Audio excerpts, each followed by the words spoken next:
Search committee থেকে নির্বাচন commission গঠন প্রতিটি ধাপে আশাহত হয়েছে বলে মনে করছে বিএনপি।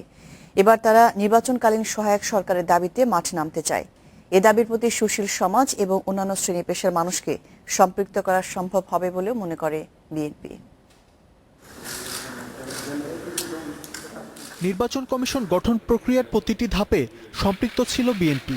রাষ্ট্রপতির সাথে সংলাপের পর আশাবাদী হলেও সার্চ কমিটি গঠন ও নতুন নির্বাচন কমিশন দেখে আশাহত বিএনপি। দীর্ঘদিন ক্ষমতার বাইরে থাকা দলটি আগামী নির্বাচনে অংশ নিতে চায়। তাই সব দলের অংশগ্রহণে সুষ্ঠু নিরপেক্ষ নির্বাচনের লক্ষ্যে এখন নির্বাচনকালীন নিরপেক্ষ সহায়ক সরকারের দাবিতে মাঠে নামছে। খালেদা জিয়া সময়মতো ওই সহায়ক সরকারের রূপরেখা দেবেন বলে জানিয়েছেন দলের নেতারা। 13 দফা প্রস্তাবনার মধ্যে আমাদের নেত্রী বেগম খালেদা জিয়া নিরপেক্ষ লোকদের বের করার একটা ক্রাইটেরিয়া ফিক্স করছে। আমরা সেরকম ক্রাইটেরিয়া দিব, এরকম ক্রাইটেরিয়া দিব না যে আমাদের বিএনপির লোক নিয়ে সরকার গঠন করতে হবে। সহায়ক সরকারের দাবির প্রতি সরকার সারা দিক বা না দিক গ্রহণযোগ্য নির্বাচনের জন্য আন্দোলন চালিয়ে যেতে চায় বিএনপি। এই সরকারের কাছে আমরা কোনো কিছু আশাবাদী না।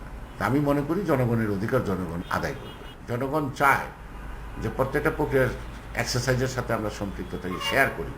আমরা শেয়ার করে যাচ্ছি।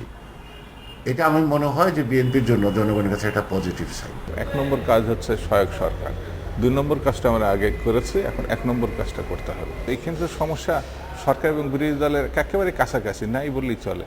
আলোচনাটা বসলেই এটা মীমাংসা হতে পারে।